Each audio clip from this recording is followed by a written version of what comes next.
صلوا علیہ وآلہ۔ بسم اللہ الرحمن الرحیم۔ صحیح البخاری حدیث نمبر 616۔ حضرت عبداللہ بن حارث رضی اللہ عنہ سے روایت ہے، انہوں نے فرمایا حضرت ابن عباس رضی اللہ عنہ نے بارش کے دن خطبہ دینے کا ارادہ کیا۔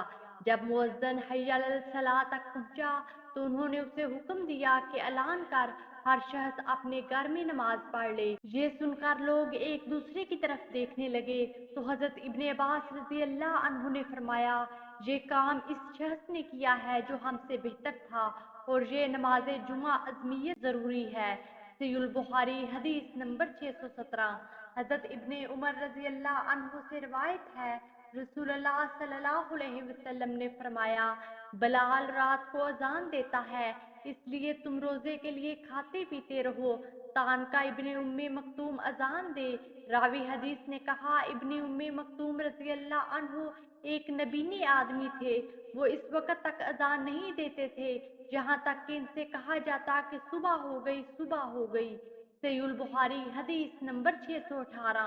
حضرت حفصہ رضی اللہ عنہا سے روایت ہے کہ رسول اللہ صلی اللہ علیہ وسلم کی عادت تھی کہ جب مؤذن صبح کی اذان کے لیے کھڑا ہو جاتا اور صبح نمایاں ہو جاتی تو آپ نماز کھڑی ہونے سے پہلے ہلکی سی 2 رکعتیں پڑھتے۔ صحیح البخاری حدیث نمبر 619۔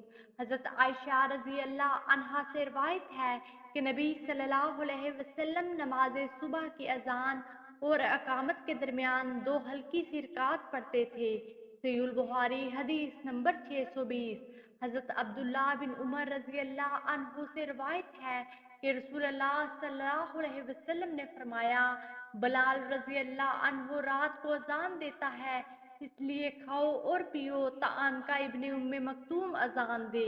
ویڈیو کو لائک کیجیے، زیادہ سے زیادہ شیئر کریں اور ہمارے حدیث پروف چینل کو سبسکرائب کریں۔